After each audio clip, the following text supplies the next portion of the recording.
Hey guys, Darren Asbury here with Revital Outdoors, bringing you another exciting podcast. Tonight we're going to do a little bit of a bonus podcast. Tonight we got Mr. Matt Stanley. Matt just won the Toyota Series Major League Fishing event on Lake Chickamauga last weekend. So congratulations to Matt. He had a hell of a tournament through and through. It was a really kind of a tough tournament on the anglers that fished it, but Matt overall came out the winner, and we're very excited to talk to him. This is his first Toyota Series win. And it just happens to be on Lake Chickamauga, of all places, one of the most notorious bass fishing lakes that there is. So really looking forward to getting you this content. Before we get started, Revital Outdoors is featuring a $2,500 sweepstakes giveaway to a lucky angler at the end of the year. All you have to do is hit that link at the top of the description right below this video. It takes 3 seconds to enter, and then you will be in for that drawing. That drawing will be held at the end of the BFL season, so along around October. We've got great companies such as Revital Outdoors, Costa Del Mar, Seagar, Lose, Strike King, and Tackle Warehouse in on the sweepstakes. So I promise you, if you're an avid angler out there, you don't want to miss this one. Subscribe to our YouTube channel if you haven't already. Also, check us out on Facebook and Instagram. That's Revital Outdoors. And if you've never heard of Revital Outdoors, we're a premium CBD company. We offer premium CBD products to all the outdoor enthusiasts out there. Our products are THC-free, made right here in America. They're great for back discomfort, all the different ailments that all anglers and outdoor enthusiasts endure. So check them out, revitaloutdoors.com. You can purchase them directly off our website. That being said, let's bring Mr. Matt Stanley into the studio. Matt, first of all, I want to say congratulations on your victory at Lake Chickamauga. It was really cool to see all the photos and everything with your family up on stage. Definitely a life-changing event for you. So, man, tell us about, just walk us through how the last week has been. Has it finally set in? Well, so kind of how it started, I fish tournaments almost every single weekend, and I told my wife maybe 3 to 4 weeks ago, I said, hey, look, I said, I got to tell you something. She was cooking dinner, and she said, what? You know, she was busy, wasn't wanting to hear what I had to say, really. And I said, I'm going to win Chickamauga. And she said, what are you talking about? You shouldn't say that because that's like, you'll jinx yourself. And I said, no, I'm telling you, something told me that I'm going to win Chickamauga. And I said, I've never told you this before out of all the tournaments I fished. And I said, it's like somebody came and told me, like maybe God told me. I'm serious. And I said, I said, all I got to do in my mind, based off what I know, is just show up, and I won the tournament. And I said, I know that sounds crazy, and she's the only witness I got to that. And that's kind of how it all got started. But then in past history, you know, I finished second in the BFL regional, made the All-American, finished third in the BFL regional, made the All-American. And I fished a couple other major events that are similar to those top tournaments, like ABA, national championships and stuff. And I've always been like right there in the top 3 or 4, but I've never won first place. So it's kind of been, me and Chickamauga's kind of got a thing for each other, but we've never got it done. And this time it worked out pretty good. And like I say, I kind of had like I don't know what you want to call it, a dream that I wanted or something. But anyway. Okay. Well, really cool. You know, you pulled the great Bambino. You called your shot on that one, so that's really cool to see you walk away with it. You know, obviously winning a Toyota Series event is huge for anybody's career, but to be that your first tournament win, I mean, man, you're really starting out strong as far as winning goes. So really congratulations to you. Tell us about that week. What led up into the tournament? I know the weather sucked throughout the tournament. So kind of what were you able to put together in practice, and then how did that kind of conform into your tournament? Well, first day I practiced by myself, and I ended up noticing that I just scanned some. I go there fishing just for fun in the summer months, and I realized that immediately they're not going to be in 25 foot of water like I like to catch them. So I thought, well, they're not there, so they're somewhere in between. And then the small fish, the 5 fish limits on the bank somewhere, garden fry. So kind of what I done is I practiced my first day. All out deep, didn't have much fun. I caught, probably 5 fish, but none of them out past maybe 10 foot of water doing that. And then that afternoon, I went up shallow and just blistered them. I probably caught 10 or 11 keepers, and I thought, well, that was to be expected. And then on day 2, I had a little buddy come in that's fishing on the coast side. His name's James Ball. He came and we started fishing, and I told him, I said, now that I got 2 people in the boat, I want to go out deep and fish again because I got 2 people helping throw rods instead of 1 guy. So same thing again. We went out deep, and I caught on the winning spot, the place I ended up finding on the first day. I caught a 3.5 pounder, and I caught like a 2 pounder, and he caught a little fish, like maybe a couple pound. And that kind of keyed me in on that little area. But when we found that area, really close to that area is an area I fished last year, and it has some gizzard shad that spawn on it. So when I pulled up on that spot where the gizzard shad normally spawn, I pull up there, throw 3 casts with a spinnerbait. I catch a non-keeper, but there's like an 8.5, 9-pounder, follows it right to the boat and just sits there looking at us. And I said, look at here. So we left. And then I went to this other place where we ended up catching the 3.5 and the 2. And that right there kind of keyed me in. But what I could do that I normally couldn't do in the past is I had Garmin 126 SV live scope going. So what that allowed me to do, 90% of the time when you're fishing any type of shad spawn in 5 to 10 foot of water, you kind of got to have those shad follow your bait up to the boat so you can see that they're there. But with that live scope, I could pan around and see the actual schools of shad spawning on the edge of this hydrilla. And this was about a 500-yard long stretch of river that I was fishing, and there was probably only 5 to 8 schools of shad and 30 to 50 shad per school. So when people used to tell me, hey, I caught them on a shad spawn, I used to think, well, there was 2 million shad spawning over a 20-acre patch of the lake, and I just go there and throw a spinnerbait or a topwater, and I catch 5 that weigh 20 pounds, and I'm out of here. But on the Tennessee River, you know, those gizzard shad don't run in big schools anyway to start with. So like 50 is a big number, and 200 is a crazy amount of them to be in one group spawning. And I didn't know that in years past, and I just kind of developed that information over the years of just fishing Tennessee River stuff, and trying my best to figure out how those guys are blasting 30-pound bags in 3 to 10 foot of water off a bar when I'm out there dragging a worm in 20 foot trying to catch a limit. But so, you know, day 3 of practice was Wednesday. We just went all shallow, all the way, stayed shallow the whole entire day, and I caught like maybe 14 pounds, and my guy with me caught some too. And I just thought, well, I can for sure catch 5 fish like that. So day 1 of the tournament, I caught 4 fish off my shad spawn spot, all on a spinnerbait. They would hit the chatterbait, but they wouldn't bite it. And that was a 3/4 ounce jackhammer. And they just would knock slack in the line, pull back, nothing. And I had the spinnerbait tied on, so I just chunked it out there and started catching some keepers, and I ended up with 4.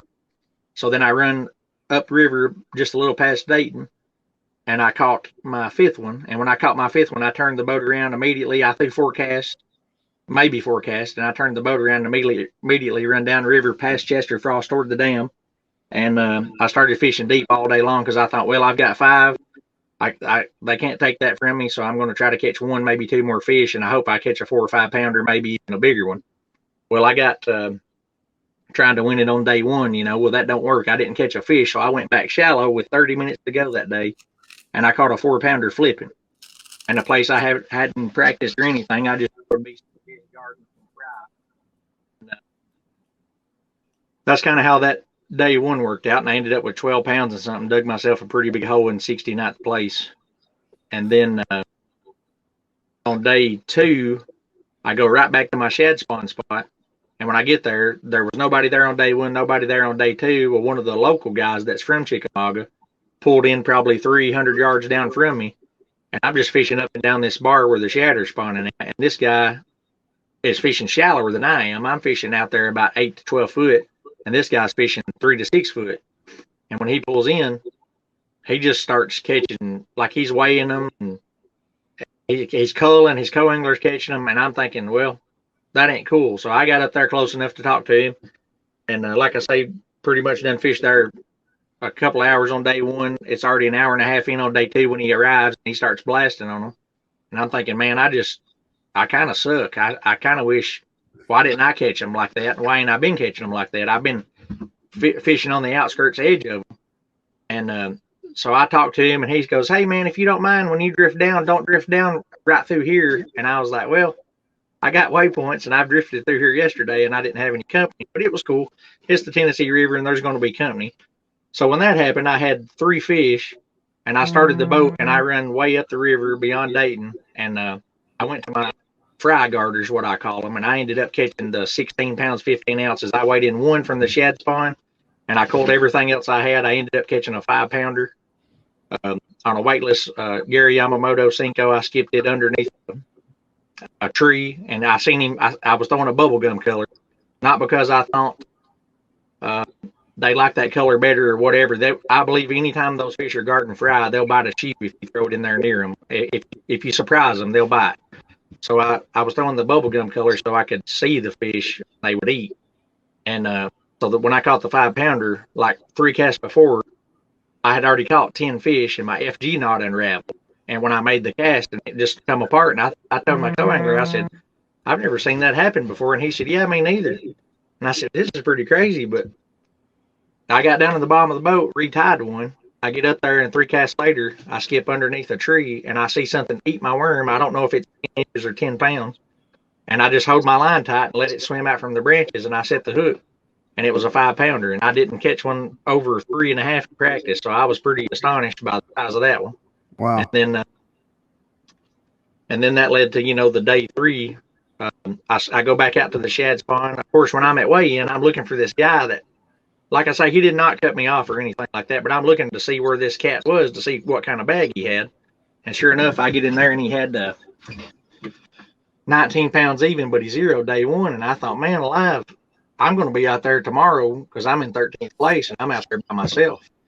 And when I saw that I was in 13th place, I was like, maybe I'll be in 14th, but no, I was in 13th. And when I was like, back home when we fish these little pot tournaments, if we get in 13th place, we're in the money. We're going to win that one because it's just like a good luck number. We always make fun of it, lucky 13. But so I blast off on day 3 and head up there and get up there, and there's not a single tournament angler boat that I saw stop within eyesight of me, and I could see several miles up and down the river. And I thought, man, this is pretty good. So I started fishing. And I got on the inside of the grass that time, and or actually where this spot was, there was a lot of grass, but I got to where the grass stopped and started again, and I could see those fish. And I threw out there with everything, and they wouldn't bite nothing. And I threw a spinnerbait, and I watched it on live scope go right over their heads. And one of them swam out and knocked slack in my line, and I set the hook and missed him, and I watched him swim back down, and I knew for 100% sure it was a bass. And from that point, I thought, man, something's going on. Well, the night before that, I had tied on this mega bass jerkbait that I hadn't thrown since maybe late March at Del Hollow or something. So I get it out and tie it on. And like I say, it's on 10-pound line, brand new hooks and everything. I wanted to be prepared. So I throw it out there 2 casts and one's following it. Well, when I get it up, when he gets up there to it, I just pop it and he swims up real slow, eats it, and I catch him 2.5-pounder. And then 3 casts later, I see another fish do the same thing and catch it, and it's like a 6-8. So I'm like, man, that's 2 good ones. There's my kicker fish. I just need to fill out the limit. So I just slowly eased around, and every fish I saw that I threw at that I thought was a bass, like 80% of the fish that I thought was a bass and I threw past them with that jerk bait, I caught literally every single one of them. And then on the day, I'm fishing around and I hook a catfish. I seen the fish that I thought was a bass, and it ended up being a catfish. Well, I hooked into it, and I told that guy with me, I said, big and get the net. And it starts rolling. I said, never mind, it's a catfish. Well, then I get in, my line's all slimed up. I cut my line, I retie, and like I say, it's a little bitty mega bass jerk bait with little bitty hooks, and I rechanged all the hooks because the catfish just trashed them from thrashing around. And I get up and I make 2 casts kind of in the area I thought they were. And then I just fired one up shallow, pop it a few times. And as I'm popping it, I felt pressure. So I popped and pulled back into it. And when I did, I said, I've got another one. He said, you need the net? And I said, no, it's a catfish. Well, the whole time I had the fish on, it was just slowly swimming out toward the river, not fighting, not jumping, not taking off. It was like it didn't even know it was hooked. And then my line, it got out there in the river and it shook its head 3 times. And I said, dude, get the net. It's a giant. He said, a giant catfish? And I said, no, man, it's a giant largemouth. I said, it's a big one. And he said, how do you know? I said, I can tell. It just shook its head and I know it's a bass. And I looked at my line, started coming up, and it came up and jumped. And when it jumped, I'll never forget that sight if I live to be 1,000,000 years old. There's no way. It jumped literally chest high and hit the water. And when it did, it realized it woke it up or realized it was hooked. It took off, and it didn't. I have it on it's a 610 IRI Genesis 3, so it's a real limber rod. Right. I used to think, hook, set the hook. I like throwing 25-pound line, 20-pound line, the biggest, longest rod you get. But this rod is designed exactly for a jerkbait. It says it on the rod shaft. It says, jerkbait series. One thing about it is it bends almost down to the reel, so it doesn't rip the hooks out of those fish. And so when he was fighting and he was that large, it was like, oh man, he's having his way with me, but it kept the bait in the fish's mouth by not ripping it out and having too much power. Right, right. And I ended up getting him up to the boat, and he seen us one time, and he ran back out to the river a couple of times. We ended up fighting him up there good enough to get it netted. And when it got in the boat, I said, man, thank you, and he said, that's a 10-pounder. And I said, man, it's like an 8-pounder, but it's really a good one considering I already got another good one. I said, I'm heading in the right direction. He said, I just netted one on like Lake Eufaula that weighed 8.3, and that one's bigger, way bigger. And I was like, well, definitely a tote. And I just kind of put it back in there, and I thought, man, and I promised that guy, I said, dude, he said, well, I'm not really catching anything, and I don't have that jerkbait. And I said, well, if I catch 5, I said, you can have one of these out of the pack, brand new. And just before I made another cast after catching that fish, I got down in the bottom of the boat, opened up a mega bass, handed it to him, said, tie this on. He said, well, I don't have any rods really. And I said, what is on that one? He said, that one's a spinning rod. It's got 2-pound line on it. And I said, that's the one you want. Yeah. So he started throwing it around. He ends up not catching any on the jerkbait, but he caught one on a drop shot. And we stayed there way too long because, like I say, once those gizzards leave, the bass either leave or they're so full they don't care to bite anything anymore. So that's kind of how that worked out. And then we went back shallow because I thought I might catch a 4-pounder or a 3-pounder to call the 2 16-inchers I had. And it didn't work out at all. We didn't catch anything shallow. So I got you. Well, Matt, really cool story. Just to kind of confirm, you caught him on a chatterbait, a bubblegum senko from Gary Yamamoto, and then a jerkbait, correct? Yeah, and the spinnerbait that I was throwing was a Picasso Invisawire. It's just a 3/4 ounce double willow spinnerbait. I kind of got like this little thing with Picasso, kind of like a pro staff deal, and same thing with iRod. But with that being said, I've used iRods for more than 6 years now, and the only reason I use them, a lot of rod companies out there have got, hey, there's this rod, hey, there's that rod, and there's all these other rods. But I work for a living, so I don't have time to sit down and buy a rod and take it out and study it and see which one works the best, which one doesn't lose fish, because there's setups out there that'll cost you fish because they're not designed right, so you're going to lose the fish. Well, all these rods have a lineup, and they have specific names for them. They've got, Alabama rig rods, big swim bait rods, swim bait junior rods, cranking rods, all those series. Well, when I see that, I think, well, before my time, some pro has took this rod blank and went out and practiced with it and said, no, it's not good for this bait, but it's good for this kind of bait. This is what we should call it. So I'm just following the instructions on the rod shaft as far as that goes. And like I say, every single rod I've got is an iRod, and I've got one ancient all pro rod. I don't even think they even make those anymore, but that's one that I've just caught a lot of fish on, and it's basically, I guess it's unbreakable. I use it for like throwing shad reps and stuff, but so basically 40 iRods are in my boat, and I believe I got some intentions on keeping those around for a pretty good while. Absolutely.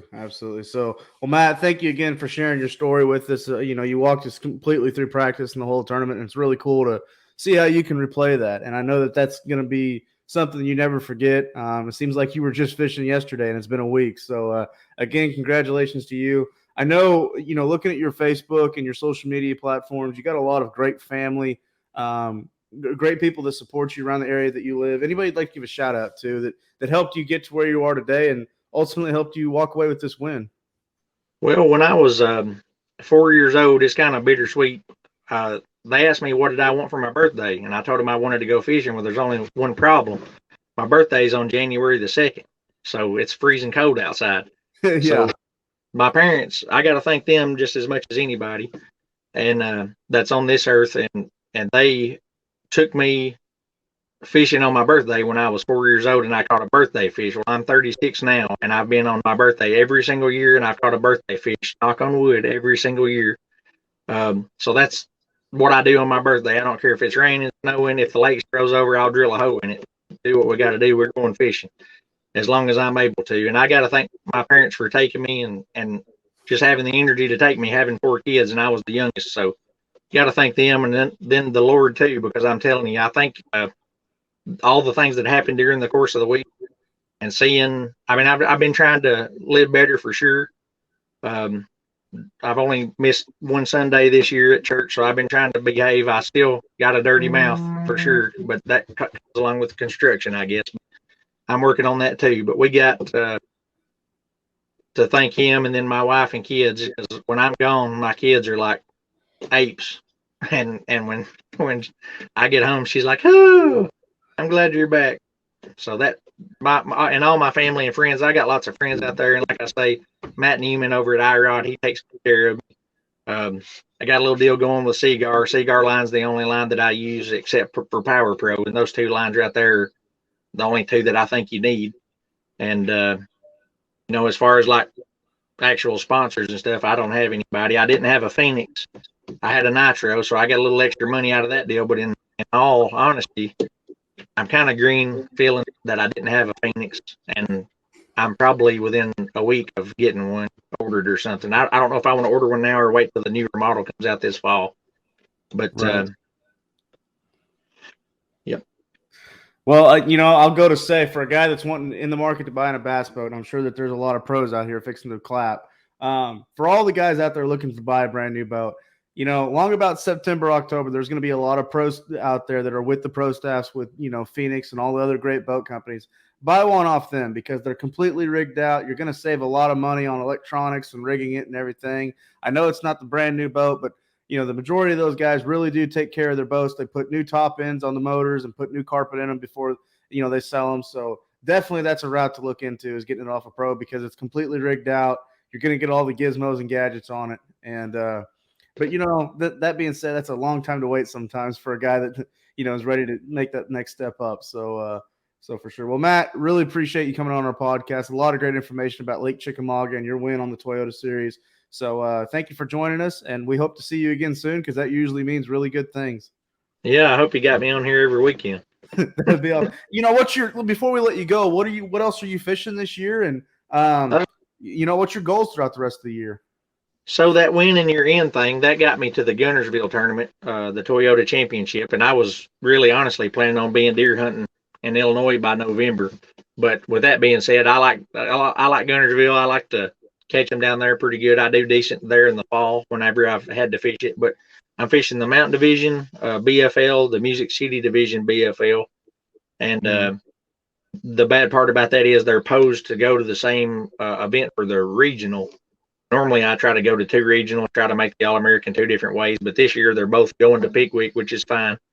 And I'm pretty much in the points position on the Music City Division now that I don't have to fish any more events to make the regional. But I still fish them because, everybody wants to win again. But going back to the money or whatever from the Toyota Series and the trophy and stuff, one of the things that I wanted to tell more than anything, because everybody's came up to me and they're like, "Hey, what are you going to buy with all that money?" And, "Hey, I need a loan." And the money's real cool. And I have no idea what I would even spend it on. But other than maybe a boat or something, or helping somebody out or something like that. But I haven't pondered that too much. But I can tell you one thing, like catching the fish, and it's not me, boasting or bragging about it, but catching a 9.1 pound bass, that's one of those things that when you're 10 years old and you're at a pond bank and you're throwing out there, dude, and you can't cast, but you want to go, and like you ask your parents and they're too busy to take you sometimes, and then you want to go so bad you can't sleep. All that stuff right there kind of came together for me that day. I saw that fish jump, and it was one of those deals to where it was like, I didn't know that was the winning fish. I actually thought I was a couple pounds from winning. But just catching a fish like that, it don't matter if it was $1 million or $10, just seeing that and having it happen. And it kind of brought all childhood pouring out. And I was pretty tore up. I'm not going to lie. When I caught it, I was excited. I was happy. I was sad. Had emotions about like a pregnant woman. Oh, that's good, man. I mean, this is a very emotional sport, and never apologize for getting emotional, because there's a lot that goes into it as anglers. We pour our hearts and souls into the fishing. You know, even the guys like myself that work inside the industry, we pour our heart and souls into it, and it does us well. You know, we get emotional when guys do well on products that we've produced or the products that we represent, or we've changed their, you know, life in fishing or how they fish or how often they go fish. It's just, there's a lot of emotion riding in this sport, so never apologize for that. So, well, Matt, you've given us a lot of great testimonials and story. Thank you again for coming on the podcast. From all of us at Revital Outdoors, for all the listeners out there, you've been listening to Mr. Matt Stanley, the recent winner of the Major League Fishing Toyota Series event on Lake Chickamauga. Again, congratulations to Matt. We wish you the best of luck throughout the rest of your 2022 season. All the anglers out there that are watching these podcasts, thank you for tuning in. From all of us at Revital Outdoors, I'm Theron Asbury. Thank you for tuning into this podcast. Make sure you subscribe to our YouTube channel before you leave. Also, hit that link at the top of the description. Get into our $2,500 sweepstakes giveaway. Again, that angler will be chosen at the end of the year. God bless. Be safe out there, everybody. Thank you again to Matt. We'll